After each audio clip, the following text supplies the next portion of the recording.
మరి నిన్న మామిళ్ళ ఆంజనేయులు గారు కౌన్సిలర్ మీద జరిగిన దాడిని పూర్తిగా ఖండిస్తా ఉన్నాం. చాలా హేయమైన చర్య. ప్రజాస్వామ్య పద్ధతిలో పరిపాలన కొనసాగాలి. మరి బీఆర్ఎస్ పార్టీ ఉన్నప్పుడు అలాంటి పరిపాలన కొనసాగింది. 10 సంవత్సరాల నియోజకవర్గంలో ఎక్కడ కూడా దాడులకు కానీ ఇట్లాంటి వాటికి కానీ తావే లేదు అసలు. కానీ నిన్న జరిగిందైతే చాలా ఇబ్బందికరమైన, అంటే ఒక శాసనసభ్యుల అనుచరులు వచ్చి అక్కడ ఎలక్షన్ కోడ్ ఉండగా కూడా దాడి చేయడము, ధర్నా చేయడం, ఈ రెండింటిని కూడా నేను ఎమ్మెల్యే గారిని అడుగుతా ఉన్నాను. మిమ్మల్ని గెలిపించింది అభివృద్ధి పథంలో నడిపించండి మెదక్ నియోజకవర్గాన్ని. ఇక్కడ పంటలు ఎండిపోతున్నాయి, ఇంకా రైతుల దగ్గరకు పోయి ఎంత నష్టపరిహారం ఇస్తారో చెప్పుంది. లేదంటే మంచినీళ్ళ గొరత వచ్చింది, మంచినీళ్ళకు చాలా ఊర్లలో ఇబ్బంది వచ్చింది. ఇంకా మంచినీళ్ళు తాగేటోళ్లకు తాగించేటోళ్లకు పాపం మంచినీళ్ళకు ఇబ్బంది అవుతుంది కాబట్టి మా అక్క చెల్లెలు గోస తీర్చుంటుంది. రుణమాఫీ డిసెంబర్ 9 వరకు ఇస్తాన్నారు మీ హామీలల్లా. డిసెంబర్ 9 వరకు రుణమాఫీ అది చేయండి అంతే తప్ప ప్రతిపక్ష పార్టీలు ప్రశ్నిస్తే, ఇవన్నీ చేయలేదని ప్రతిపక్ష పార్టీలు ప్రశ్నిస్తే మరి వాళ్ళ గొంతును మూసేయడానికి, వాళ్ళ గొంతు విప్పకుండా చేయడానికి దాడులు చేస్తారా? భయపడతారు అనుకుంటున్నారా? దాడులు చేస్తే దాడులకు భయపడటమైతే 14 సంవత్సరాల ఉద్యమంలో ఎన్నో కేసులు, ఎన్నో ఇబ్బందికరమైన పరిస్థితులు వచ్చినా ఎవ్వరం వనకలే. ఎందుకంటే ప్రశ్నించే గొంతు. మీరు హామీ ఇచ్చిండ్రు, హామీలు నిలబెట్టుకోండి. గ్యారంటీలు అన్నారు, గ్యారంటీ ఇచ్చిండ్రు. తర్వాత బోనస్ అన్నారు. రైతులను మోసం చేస్తుంది మీరు. వాళ్ళందరూ తిరగబడతారని అక్కడికి వెళ్ళి మీకు తీవ్రమైన వ్యతిరేకత వస్తుందని చెప్పేసి మరి ప్రతిపక్ష పార్టీలు మాట్లాడుతుంటే, ప్రతిపక్ష పార్టీలు ప్రజల పక్షాన్ని నిలబడి మాట్లాడుతుంటే వాళ్ళు గొంతు నొక్కడం కోసం మీరు దాడులు చేయిస్తారా? ఇదేనా మీ పద్ధతి? మిమ్మల్ని గెలిపించిన దాడులు చేయడం కోసమేనా? అంటే ఎవరు? అట్లాంటిది మీరు ఒక కౌన్సిలర్ గా గెలిచి వచ్చిన ఆయనను ఇష్టం వచ్చిన రీతిలో మాట్లాడి కించపరిచి అవమానపరిచి ఆయన ఒక వేదిక ద్వారా తన ఆవేదన వ్యక్తం చేస్తే ఆ ఆవేదన అర్థం చేసుకోకుండా మీరే ఆపాదించుకున్న వాడిని ఆపాదించుకొని దాడులు చేస్తామంటే చాలా పెద్ద ముఖ్యమంత్రి గారు కిందికల్లా మాట్లాడుతున్నారు. మరి అందరి మీద కేసులు పెట్టండి. ఎలక్షన్ కోడ్ ఉంది. ఎలక్షన్ కోడ్ ఉన్న సందర్భంలో మీరు ధర్నాలు చేసి ఏం సమాధానం, ఏం మెసేజ్ ఇస్తున్నారు ప్రజలకు? మీరు దాడులు చేసి ప్రజలకు ఏం మెసేజ్ ఇస్తున్నారు? మెదక్ నియోజకవర్గంలో దాడులు జరుగుతాయి ఇక నుండేనా? ప్రజలు కూడా అడిగితే ప్రజల మీదకి దాడులు చేస్తామనా? నాయకుల మీదకి దాడులు చేస్తామనా? ఏం మెసేజ్ ఇస్తున్నారు మీరు? ప్రజలు కోరుకునేది అభివృద్ధి. ప్రజలకు ఇక్కడ ఈ మెదక్ నియోజకవర్గంలో ఏం హామీ ఇచ్చిండ్రు? గజెనిమిది సొంత పైసలతోని ఇల్లు కట్టిస్తామన్నారు, సొంత పైసలతో రోడ్లు వేస్తామన్నారు, సొంత పైసలతోని బోర్లు వేస్తామన్నారు, సొంత పైసలతో మంచినీళ్ళు లాగిస్తామన్నారు, సొంత పైసలతోని ఏంది ఊరూరికి 25,000 అనాథలకు ఇస్తామన్నారు, సొంత పైసలతోని హాస్పిటల్ కట్టిస్తామన్నారు, సొంత పైసలతోని ఇల్లు కట్టిస్తామన్నారు, సొంత పైసలతోని ఇంట్లో 11 ఎకరాలలో ఏదో కట్టించేసి అందరికి అన్నం పెడతామన్నారు. గవి చేయండి. మీరు హామీ ఇచ్చిండ్రు. ఇక్కడ మెడికల్ కాలేజ్ అటు ఇటు అవుతుంది. జర మెడికల్ కాలేజ్ కేసీఆర్ సార్ ఇచ్చింది, అది కదా తెచ్చి మంచిగా పెట్టుండ్రి. రైతు బంధు అమలైతలేదు. రైతు బంధు కోసం రైతులు ఇబ్బంది పడుతున్నారు, పేదోళ్ళు కష్టపడుతున్నారు. పంట ఎండిపోతుంది. పంట ఎండిపోతే నష్టపరిహారం ఎకరానికి 25,000 ఇయ్యండ్రి. వాళ్ళని ఆదుకున్నట్టు అవుతుంది. మిమ్మల్ని నమ్ముకొని ఓట్లేసిండ్రు వాళ్ళు. బోనస్ ఇస్తాన్నారు, పంటకు బోనస్ మొన్నటి ఎగ్గొట్టి ఇయ్యలేదు. మా పెన్షన్దారులు, మా పెద్ద మనుషులు 2,000 నుండి 4,000 చేస్తామంటే నమ్మి మీకు ఓటేసిండ్రు. గలకు 4,000 చేయండ్రి. మహాలక్ష్మి స్కీమ్ 2,500 మా అక్క చెల్లెలకి ఇస్తామన్నారు, గది చేయండ్రి. తులం బంగారం కళ్యాణ లక్ష్మి కేసీఆర్ లక్షిత్తండా, నేను తులమిత్త ఎక్కువ అని చెప్పిండ్రు. దాడులు చేస్తారా? అంటే మీకే ఉందా బలగం? మాకు లేదా బలగం? మా బలగం కూడా ఉంది, కానీ మాకు సభ్యత ఉంది, మాకు సంస్కారం ఉంది, మాకు విజ్ఞత ఉంది, మాకు ప్రజల పక్షాన మాట్లాడే హక్కు ఉంది కాబట్టి మేము మాట్లాడుతున్నాం. ఏదన్నా మీకు ఇబ్బందికరమైన పరిస్థితులు వచ్చినప్పుడు పోలీసు వ్యవస్థ ఉంది, చట్టం ఉంది, న్యాయం ఉంది. ఆ పరంగా వెళ్ళండి. మీ నాయకులు మాట్లాడుతున్నారు ఇష్టం వచ్చినట్టు, మీ శాసనసభ్యులు మాట్లాడినరు, శాసనసభ్యులు వాళ్ళ నాన్న మాట్లాడుతున్నాడు, ఎటువంటి అంటే మాట్లాడుతున్నారు. అయితే మేము వచ్చి దాడులు చేసినామా? మేము కూడా ఒక వేదికను ఎన్నుకున్నాం, ఆ వేదిక ద్వారా ప్రశ్నించినాం, ఆ వేదిక ద్వారా మాట్లాడుతున్నాం, ప్రజల పక్షాన నిలబడ్డాం, ప్రతిపక్షంగా మాట్లాడతాం కూడా. మీ లెక్క పార్టీలు మార్చిందని చెప్పేసి ఆంజనేయులు గారిని పార్టీ మార్చినావు. అవును, వాళ్ళకి ఇబ్బందికరమైన పరిస్థితి వచ్చింది, వాళ్ళు నమ్ముకున్న నాయకుడు టికెట్ రాలే కాబట్టి వాళ్ళు పార్టీ మార్చారు. మరి మీకు ఎమ్మెల్సీ ఇచ్చి మీ నాన్నకి ఎమ్మెల్సీ ఇచ్చి మీ నాన్నని ఎంపీ టికెట్ ఇచ్చి తర్వాత ఎమ్మెల్యేని చేసి తర్వాత 2 టికెట్లు కూడా ఇవ్వకపోతే 1 టికెటే ఇచ్చిందని చెప్పి మీరు పార్టీ మారిండ్రు. ఒకరోజు 3 కండువాలు వేసుకున్నారు. మీ సంగతి ఎవరికి తెలియదు. మీరు ఇవన్నీ చేయొచ్చు. మీరు మాట్లాడు మాత్రం ఎదుటి వాళ్ళని కించపరిచే విధంగా మాట్లాడు. ఒక కౌన్సిలరు మీరు మున్సిపల్ మీటింగ్ లో ఒక కౌన్సిలర్ మీద ఆ విధంగా మాట్లాడతారా? అదేం పద్ధతి? ఫస్ట్ మీరు మాట్లాడడం నేర్చుకోండి. గౌరవించిన ప్రజాప్రతినిధులుగా ఎందుకై వచ్చిండ్రు? వాళ్ళు ప్రజలు ఎన్నుకుంటూ వచ్చిన వాళ్ళని గౌరవించడం నేర్చుకోండి. వాళ్ళు క్వశ్చన్ చేస్తే సమాధానం చెప్పండి. లేదంటే వాళ్ళు ఏం చేసిండ్రు మీరేం చేసిండ్రు మాట్లాడండి. అది ఒక పద్ధతి ఉంటది, ఒక వేదిక అవుతుంది. ఆ వేదిక ద్వారా మీరు ఇష్టం వచ్చినట్టు వాళ్ళని కించపరిచే విధంగా మాట్లాడి తర్వాత వాళ్ళను నోటికి వచ్చినట్టు మాట్లాడి మీ పార్టీలకు వెళ్ళిపోయినారు కాబట్టి వాళ్ళ మీద దాడులు చేస్తామంటే కుదరదు కదా. వాళ్ళకు ప్రజాస్వామిక పద్ధతిలో వాళ్ళకు హక్కు ఉంటది. ఎవరైనా ఏ పార్టీలకైనా పోవచ్చు. మీరు పోలేదా? టీఆర్ఎస్ నమ్ముకొని మీరు గన్ని పనులు చేస్తే మీరు వెళ్ళిపోయినరు. మరి మేము దాడులు చేసినామా? మిమ్మల్ని ఏమన్నా అన్నమా? ఎవరి ఈ దాడులు మానుకోండి. నేను ఇతో వలుపుతున్న ఎమ్మెల్యే గారికి, మీరు ముందు ప్రజలకు అందుబాటులో ఉండి ప్రజలకు ఏం అవసరాలు ఉంటాయో ప్రజలకు అభివృద్ధి పత్రం నడిపించడం కోసం మెదక్ నియోజకవర్గానికి ఏం పనులు చేయాలో గవి చేయొచ్చు. ఈ దాడులు మానుకోండి. దాడులకు భయపడం. దాడులకు ఇప్పుడు నేను చెప్తున్నా, మాకు కూడా బలగం ఉంది. బీఆర్ఎస్ పార్టీకి పెద్ద బలగం ఉంది. మాకు ప్రజలండ కూడా ఉన్నది.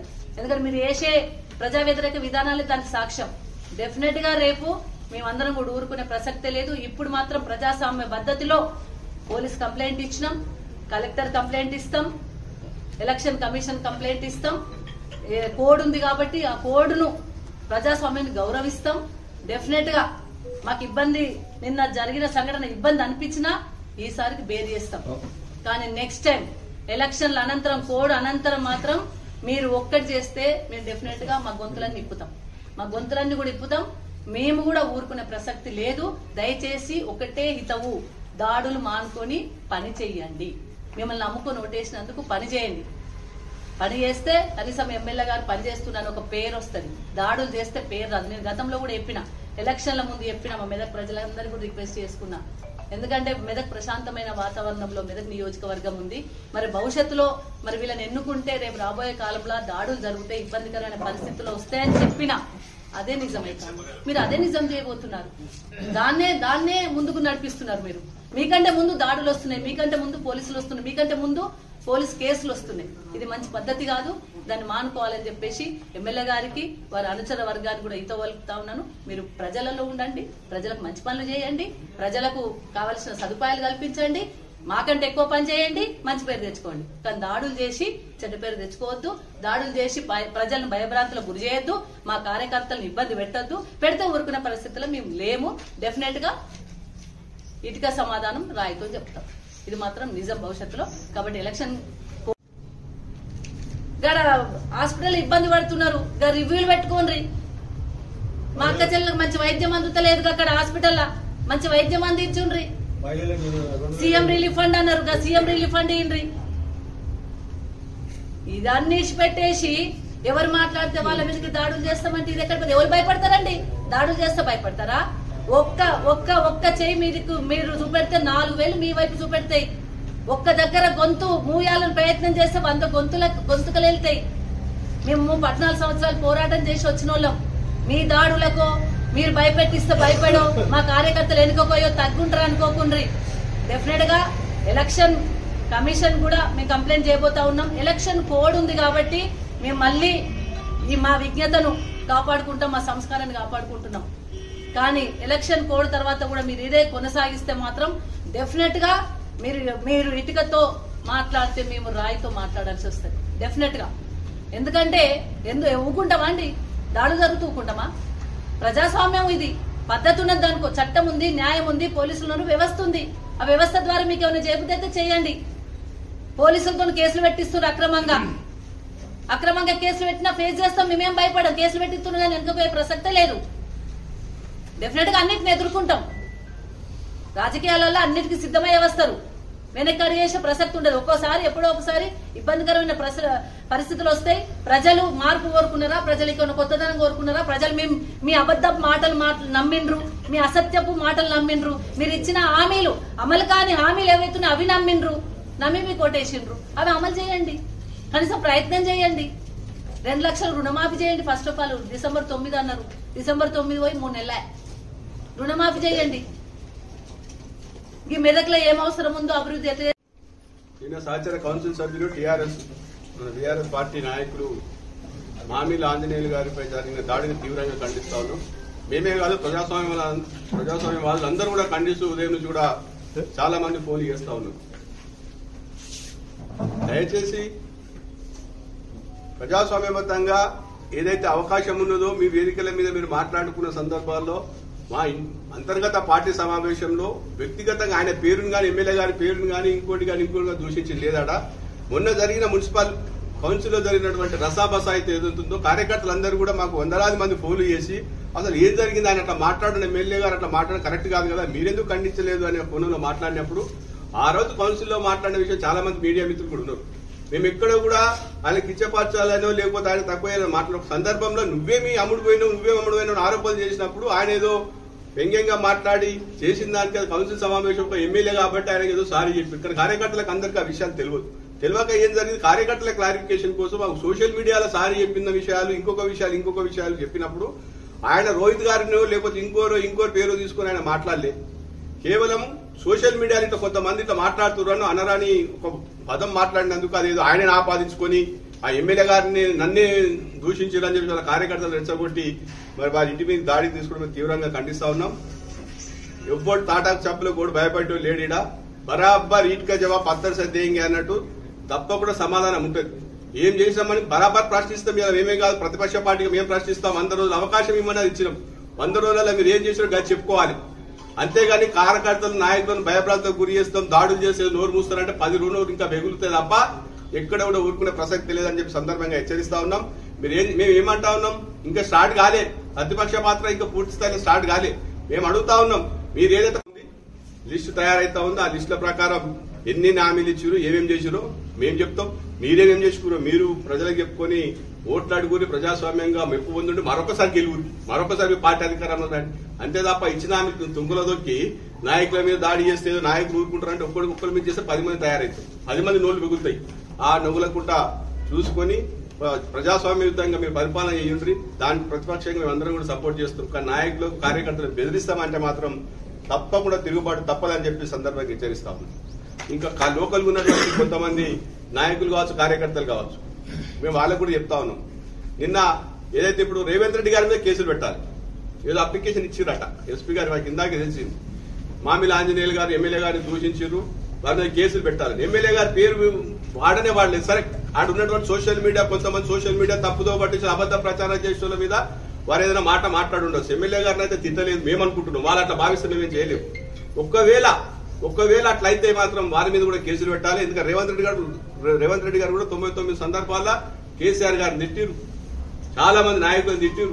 ఈ హనుమంతరావు గారు అయితే నోటుకు వచ్చినట్టు మాట్లాడారు, చాలా మంది నాయకులను అంటే కేటీఆర్ గారిని హరీష్ రావు గారిని ఇష్టం వచ్చినట్టు మాట్లాడారు. మరి వాళ్ళ మీద కూడా కేసులు పెట్టి వీరి మీద కూడా కేసులు పెట్టాలి. అంతేగాని నిన్న దాడికి పాల్పడినటువంటి ఏదైతే ఇంటి మీదకి వచ్చి నాన్న అసభ్యంగా మాట్లాడి ఆంజనేయులు గారి మీద నోటుకు వచ్చినట్టు పచ్చి బూతులు మాట్లాడారు, దాడులు చేసినందుకు బూతులు మాట్లాడుకు వారిని కూడా కించపరిచేందుకు వారికి కూడా గౌరవ భంగం కలిగింది, వాళ్ళ మీద కూడా కేసులు పెట్టాలి అని చెప్పేసి ఈ సందర్భంగా మేము పోలీసు అధికారులకు కూడా మేము గుర్తు చేస్తా ఉన్నాం. లేని పక్షంలో మేము కూడా విడతల వారీగా అంచెల వారీగా తప్పకుండా మరి పూర్తి స్థాయిలో ఉద్యమం చేయడానికి తయారుగా ఉన్నాం. తెలంగాణ రాష్ట్ర ఉద్యమంలోనే మీరు అధికారులు గతంలో కాంగ్రెస్ పార్టీ అధికారంలో ఎన్నో పోలీసులు అధికారులను ఉపయోగించి కేసులు పెట్టినా ఎక్కడ కూడా భయపడిన కార్యకర్తలు పార్టీలో ఉన్నాం.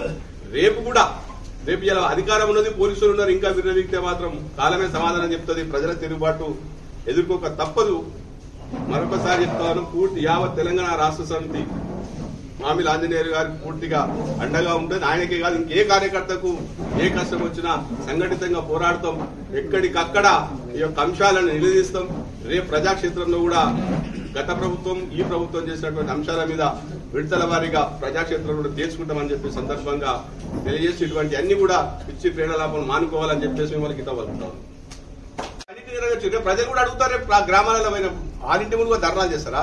మీరు ధర్నాలు చేయాల్సింది రేవంత్ రెడ్డి గారి ఇంటి ముందట చేయకపోయి. ఎందుకు చెప్తున్నాము ఈ మాట? ఆయన చెప్పినటువంటి హామీలు మీ ప్రభుత్వం ఎన్ని అబద్ధ ప్రచారాలు చేశారు అధికారంలోకి వచ్చిందో ఆ విషయం మీద ఇంకా హామీ నెరవేర్చలేమని ఆడ చెయ్యి ఉంటుంది.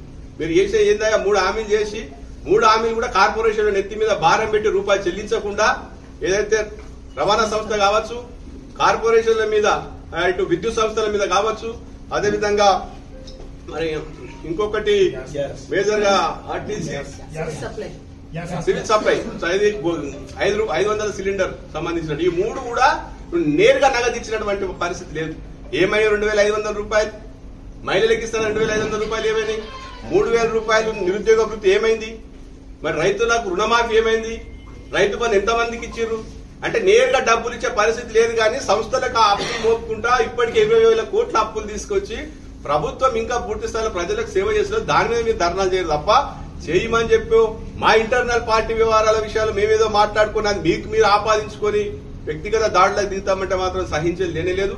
ఇది ఎన్నికల కోడ్ ఉన్నది కాబట్టి మేము కూడా జూన్ 4 తర్వాత మరి దేనికంటే దానికి తయారు ధర్నాల రాస్తా రూపంలో ఇక్కడికంటే అక్కడ కూడా బరాబర్ డి అంటే ఉంటుంది తప్ప బీఆర్ఎస్ పార్టీ ఆశామాజీ కాదు. గౌరవ పద్మా దేవేందర్ రెడ్డి గారు 10,000 మెజార్టీతో ఓడిపోయారు. కానీ చాలా మంది కాంగ్రెస్ నాయకులు మైనంపల్లి హనుమంతరావు గారు కూడా ఓడిపోయారు 56,000 మెజార్టీతో. పార్టీలు రాజకీయ పార్టీ అవసరాల కోసం మారుతా ఉన్నారు. ఆయన కూడా పార్టీ మారింది. ఏ సందర్భం ఉన్నదో ఆయన జెండాలు మోసిన వాళ్ళు ఒక పార్టీలకు మారుతా ఉంటారు తప్ప దాని మేము సత్యవంతులం ఎదుటోళ్ళంతా మేము చేస్తే సంస్థలం ఎదుటోళ్ళు చేస్తే వ్యభిచారణ రీతిలో మాట్లాడటం కరెక్ట్ కాదు. ఇంకొకసారి చెప్తా ఉన్నా మా కార్యకర్తలు కానీ నాయకుల జోలికి వస్తే మాత్రం తప్పకుండా తిరుగుబాటు తప్పదు. మీరు ప్రజాక్షేత్రంలో పోయి మీరు ఎవరైతే చెప్పిర్రో మీకు ఏవైతే హామీలు ఇచ్చిర్రో ఆ హామీలన్నిటి కాంగ్రెస్ పార్టీ నాయకులు కొంతమంది మరి ఇంటి ముంగర ధర్నా చేయడం, మరి భయభ్రాంతులకు వాళ్ళ ఇంటి ఇల్లాదిని భయభ్రాంతులకు గురి చేయడం ఇది సమంజసం కాదు. మొన్న జరిగినటువంటి ఏదైతే మా పార్టీ కార్యకర్తల సమావేశంలో మామిళ్ళ ఆంజనేయులు కౌన్సిలర్ గారు సరే పౌర స్వేచ్ఛ మన వాక్ స్వాతంత్రం అందరికీ ఉంటుంది, అన్ని రాజకీయ పార్టీలు మాట్లాడుతూనే ఉంటాయి. అందులో భాగంగానే ఆయన కూడా మరి ప్రభుత్వం అమలు పరుస్తున్న పథకాల విషయంలో కానీ ప్రభుత్వం అనుసరిస్తున్న విధానాల పట్ల కానీ స్పందించడే తప్ప ఎటువంటి దుర్భాషలు కానీ వివిధ రకాలుగా ఏదో మాట్లాడిన వాళ్ళ ఆరోపణలు చేయడం సత్యదూరం. అటువంటి సందర్భం అక్కడ జరగలేదు. ఎవరైనా వాక్ స్వాతంత్రం ఉంటుంది, రాజ్యాంగం మరి అనుసరించిన ప్రకారం రాజ్యాంగం ఇచ్చిన పౌర హక్కుల్లో ఒక హక్కు అనేది మరి స్వేచ్ఛ అనేది ఎవరికైనా ఉంటుంది. ఆ స్వేచ్ఛ ప్రకారం వాళ్ళు కూడా ఏదైనా పత్రికా మీడియా సమావేశం కానీ లేదా ఇతరత్ర కార్యక్రమాలు చేస్తే బాగుంటుండేమో తప్ప కానీ ఇంటి దగ్గరకు పోయి దౌర్జన్యం చేసి ఏదైతే మరి దాడి చేసే విధంగా వాళ్ళు ప్రయత్నం చేయడం సమంజసం కాదు. ఇది ప్రజాస్వామ్యానికి మచ్చ. మరి ఏ పార్టీ అయినా సరే, ఏ పార్టీలు కానీ 116 పార్టీలు ఉన్నాయి. మేము 83-85 నుంచి రాజకీయాల్లో ఉంటున్నాం. కర్ణం రామచంద్రరావు మంత్రి గారిని కూడా చూసినాం, ఏక్సే ఏక్ ఎమ్మెల్యేలను చూసినాం, అందరం చూసినాం. కానీ ఇటువంటి పరిస్థితి ఎప్పుడు మెదక్ పట్టణంలో దాపురించింది లేదు. ఇది చాలా తీవ్రంగా మేము ఖండిస్తా ఉన్నాం. మరి దీనికి బాధ్యులు ఎవరు వహిస్తారు? శాసనసభ్యుల, లేకపోతే పార్టీ పెద్దల, లేకపోతే వాళ్ళ పార్టీ జిల్లా అధ్యక్షుల, లేకపోతే ఎవరు వహిస్తారో వాళ్ళు బహిరంగంగా మరి పత్రికా ముఖంగా మీ ముఖంగా కూడా వాళ్ళు సమావేశం ఏర్పాటు చేసి వాళ్ళు కూడా ఖండించవలసిన అవసరం ఉంది. ప్రజాస్వామ్యంలో స్వేచ్ఛ అనేది ప్రతి ఒక్కరికి ఉంటుంది. ఆ పార్టీకి ఉంటుంది, ఈ పార్టీకి ఉంటుంది, అది ఏ పార్టీ కానీ ఈ రకంగా చేయడం మాత్రం, ఎందుకంటే పోయి మరి దౌర్జన్యంగా ఏదైతే వాళ్ళు మాట్లాడినరో అప్పుడు ఎవరైనా హార్ట్ అటాక్ వచ్చే సంబంధాలు ఉంటాయి. ఏది హార్ట్ పేషెంట్ ఉంటారు, లేకపోతే చిన్న పిల్లలు ఉంటారు. ఇది పద్ధతి కాదు. ఇది మేము పోలీస్ మిత్రులు, పోలీస్ ఆఫీస్ అధికారులకు కూడా దయచేసి మనవి చేస్తా ఉన్నాం. పోలీస్ అధికారులు కూడా దీని మీద కరెక్ట్ గా విచారణ జరపాలి. వారు ఎవరైనా సరే, ఎంతటి వారైనా సరే తప్పనిసరిగా వాళ్ళ మీద యాక్షన్ తీసుకోవాలి. లేకపోతే పార్టీ పరంగా మండలాల వారీగా, నియోజకవర్గ స్థాయిలో, అవసరమైతే జిల్లా స్థాయిలో, అవసరమైతే ఉమ్మడి జిల్లా స్థాయిలో, లేకపోతే రాష్ట్ర స్థాయిలో కూడా మేము ఉద్యమాలు చేయడానికి వెనుకంజ వేయం. ఖచ్చితంగా ప్రజాస్వామ్యాన్ని కాపాడుతాం. ఏ పార్టీ అయినా అది ఎవరికి తప్పు చేసినా ఆ తప్పును మేము ఖచ్చితంగా ఖండిస్తాం. ప్రజాస్వామ్యవాదులంతా కూడా ఖండించాలని చెప్పేసి మనవి చేస్తున్నాం. Thank you very much.